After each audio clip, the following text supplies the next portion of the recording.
Okay, so there are two types of people that will positively affect your finances, your family life, and your spiritual life.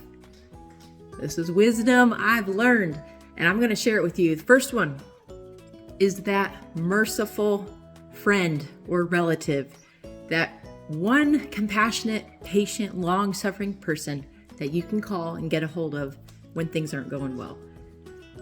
This is the person that will pray for you, and they'll actually pray for you. This is the person that will give you encouraging words, that will speak to your potential, that will support you and affirm who you are and affirm your giftings and show you kindness and support. Why does that affect you financially? Well, it does, because I'm speaking from experience.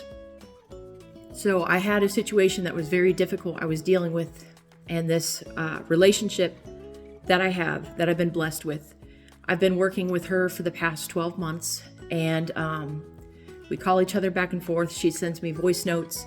She's been there for me in a very difficult struggle, and this struggle has been so difficult that it's affected every area of my life, financially, physically, spiritually, family-wise. And her love and support and her graciousness and her kindness and her compassion helped me significantly stay calm, helped me stay encouraged, helped me stay focused, and helped me stay full of faith and hope. And faith and hope is so important, because if you don't have faith and hope, you give up and everything suffers in your life. It causes every area to suffer. And then the second person that will positively affect your finances, your family life, your spiritual life, is the person that is very smart, stable, and directly tells you what you need to hear when it is uncomfortable to hear it. This specific person, she's probably been more involved, I would say, in the past 2.5 years. Two completely different people, two completely different personalities, two completely different strengths and weaknesses. Her strength is speaking directly, communicating directly. I also think she has a strength of wisdom and knowledge. She just has a very deep understanding. She's an incredible problem solver. But she's been through so much suffering, and she's come out the other side where she's kind of lost that where you kind of walk on eggshells and you don't want to offend anyone. She tells you the truth because she's lived it. She's been through it. And I'm telling you, in the culture that we live in, sometimes the loudest voices are the most easily offended voices. We see it everywhere, right? It's I don't even talk about politics much anymore, because it's so divisive and people are so sensitive and easily offended, even including myself in some ways. And so I've had to just back off. What I have a problem with is when people gravitate towards things that really offend them. And I'm just like, save yourself the drama, save yourself the pain, and just back off. If an issue is extremely aggravating to you and you're going to lose your cool and act like a moron and a child as a result of the discussion, then you need to back off and have some self-control and not surround yourself with that discussion. So that's my 2 cents about that. I already know I'm still growing, and so I purposely don't communicate about some of my political beliefs with too many people, because I already know the pushback, and I'm like, you know what? I just want to have an adult discussion and not have a bunch of issues, so we'll just keep moving along. So that second person is the direct person, the person who will speak to you and give you a solution, even if it makes you feel like they've called you out. I'm talking about the person who will be like, you know what? You made that decision years ago, and you're going to stay committed to that decision, and you're going to figure it out. You're not going to give up.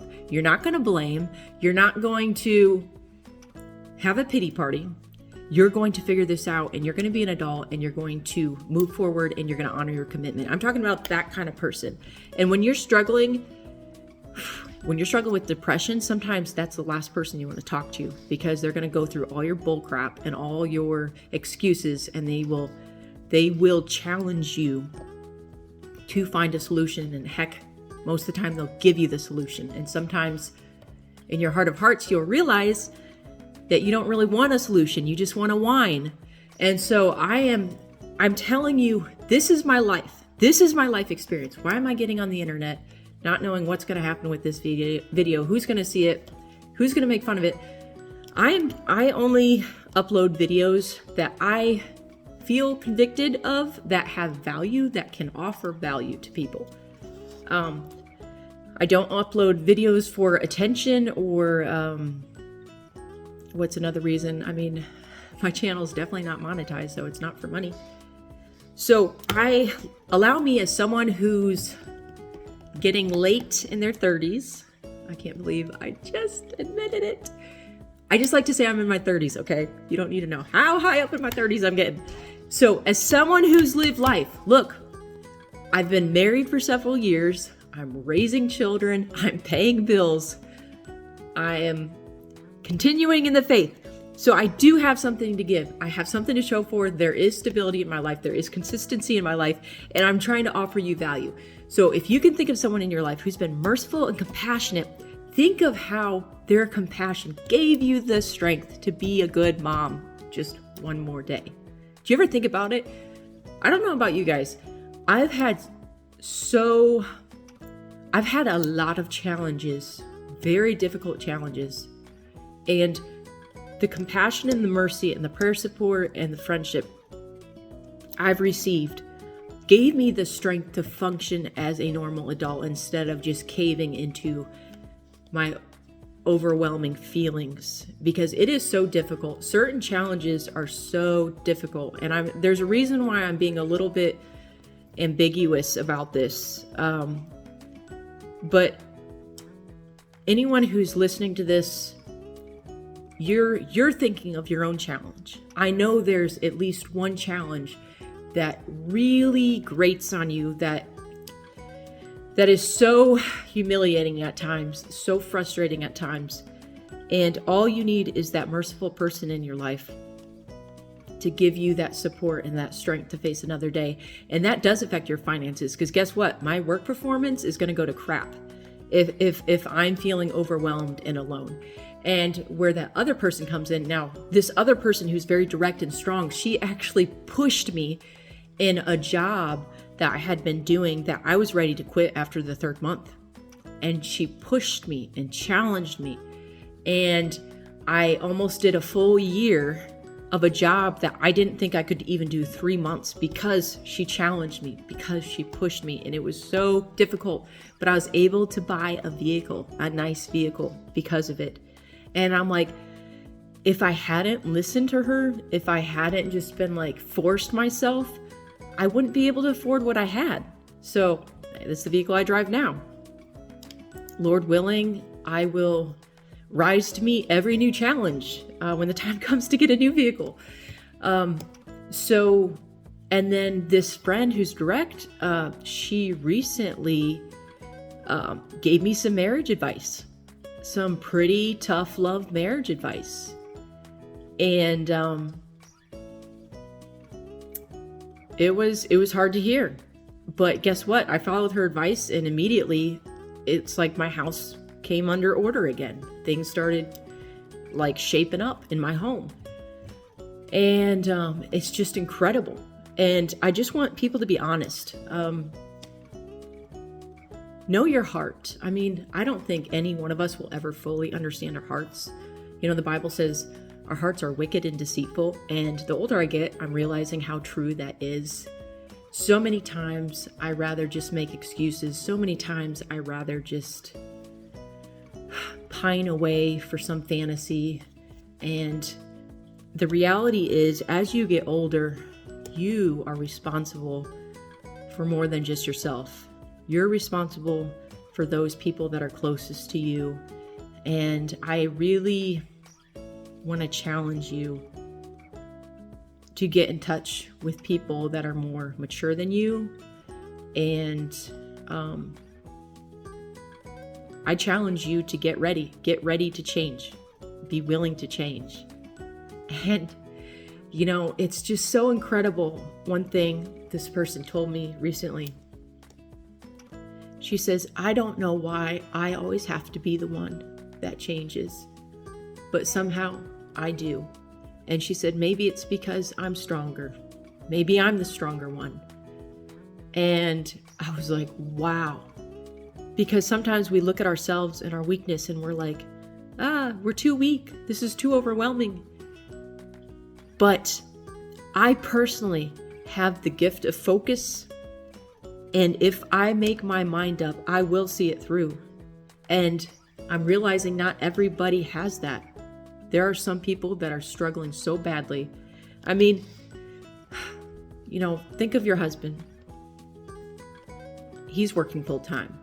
There's very few husbands who are not working full time. The husbands, most of the time, are the main providers. I've been working part time for quite a while now. And I'm starting another part-time job in a couple weeks, which I'm excited about. And that's a whole nother story. I'll make another video about that. But women, can I just speak to you? If your husband is working, 40 plus hours a week, and it's a very demanding job and a lot of pressures on them, they don't have the same mental clarity that you have about certain things because they're just keeping their head above water. And if you have more time on your hands and if you feel like you have everything figured out, then you need to start working on changing yourself, okay? Applying what you think you know to your own life and walk it out, okay? If you're like, okay, there needs to be more structure, there needs to be more responsibility, then start with you. Take responsibility. Start implementing more structure. You have more time. You have more availability. You don't have a boss that's breathing down your neck. I mean, they have the weight of the responsibility of providing for the family. And they, you know what they think about a lot? They think about, if I mess up and my boss fires me, what is my family going to do? They have that kind of weight on their shoulders. That's a lot. I mean, I can't imagine. I like I said, the one job that I endured for about a year. Can you imagine? Like, I can't imagine if I had to do that forever just to provide for my family. It was horribly stressful. It was unfair a lot. It was just, in some ways, dysfunctional. And wow, I'm really getting off on a tangent here. Woo! But yes, so these two people will positively affect your finances, your family life, and your spiritual life. So appreciate them. And if you don't have those two people, find them and start being that person for other people. And it'll come back to you and you'll grow.